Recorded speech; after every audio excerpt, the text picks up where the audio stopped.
I'm Cameo. If you're on YouTube, you'll know me as IndieMoon777. If you're on Facebook, you'll probably know me as Earthbound Baby. Now, it's Earthbound Baby because my favorite my favorite video game is Earthbound. And if you know what it is, then you'll know how awesome it is. Okay. Um, it's one of my favorites of all time. Yes, I do play video games.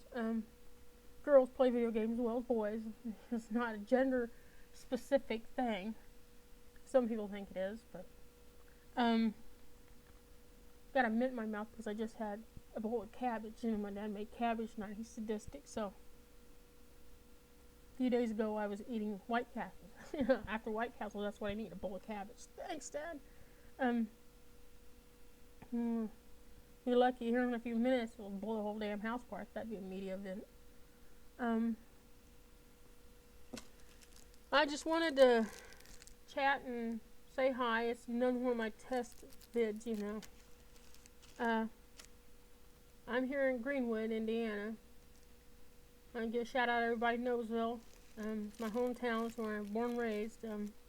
Went to Stony Creek and went to a lot of other different junior highs and high schools. We moved a lot. We went from Knowlesville to Westville, from Westville to Indianapolis, and then all over Indianapolis, and then we moved to Greenwood.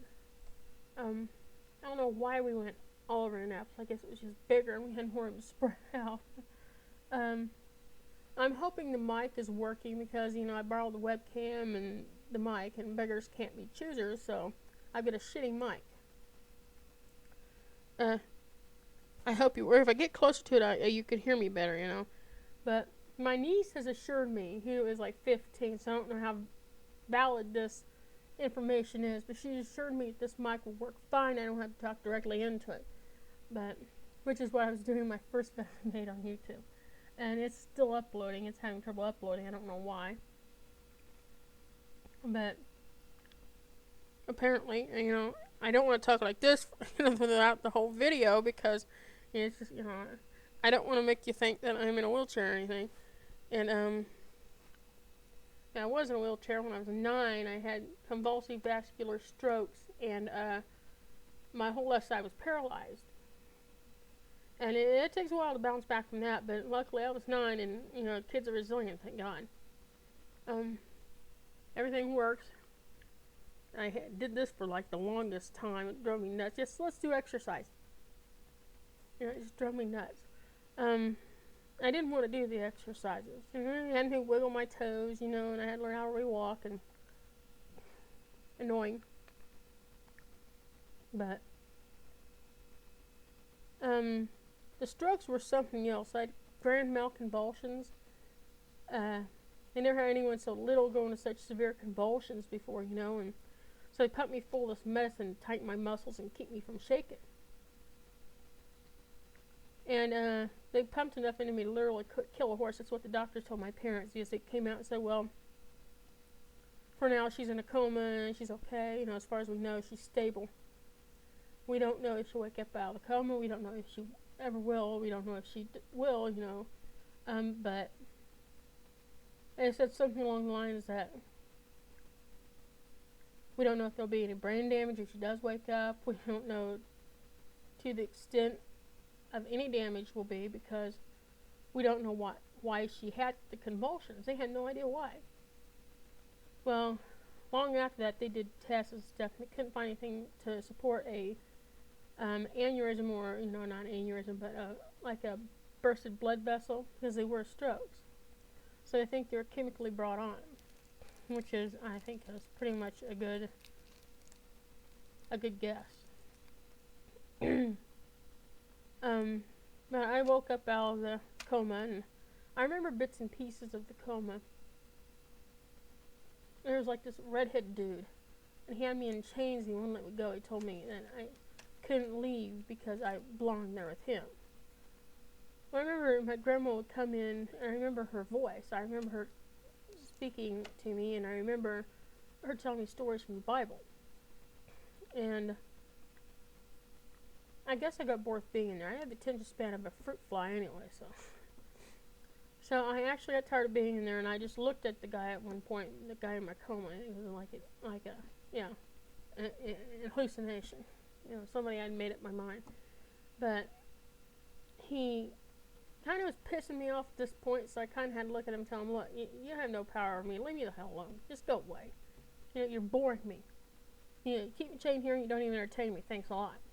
You know, so at that point when I told him to go away, I was kind of very labyrinthy, you know. And that's what happened. This happened way before that movie was even out, so. It, I just woke up out of my coma.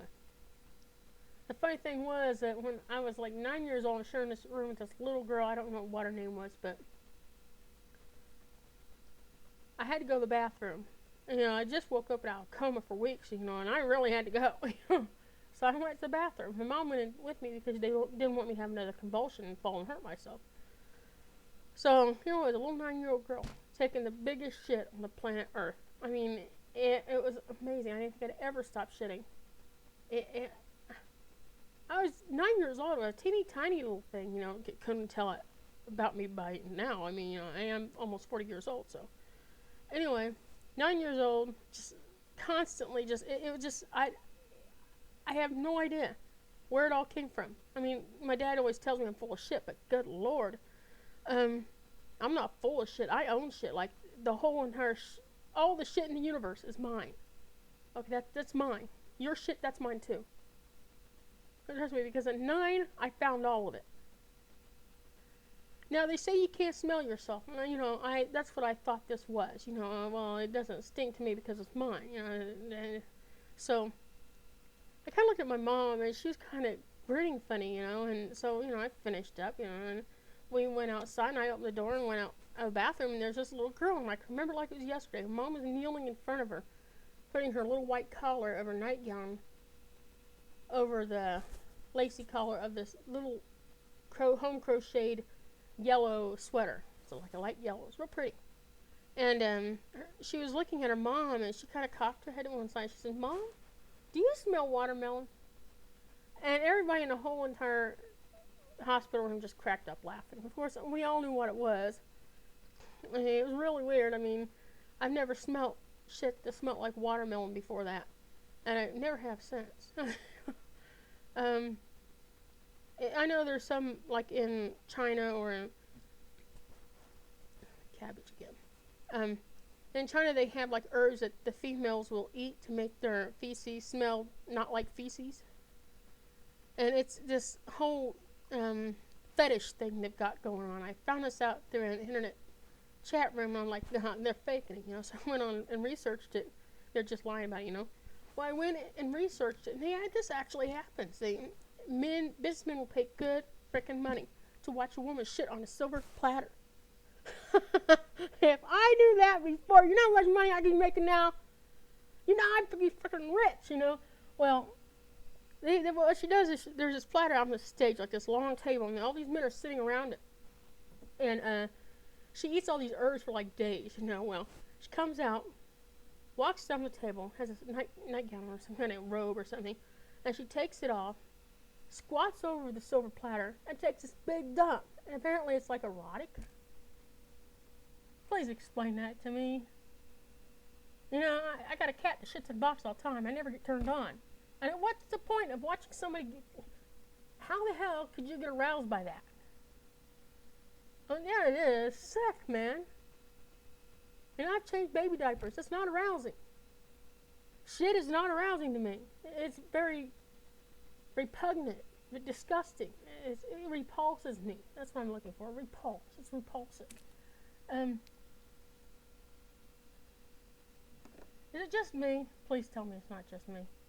There's got to be some other normal people out there in this world. Please. Don't make me feel like I'm all alone here. God. Well, thank you for allowing me to take up almost 10 minutes of your time. I'll let you go. Thank you. Have a nice night.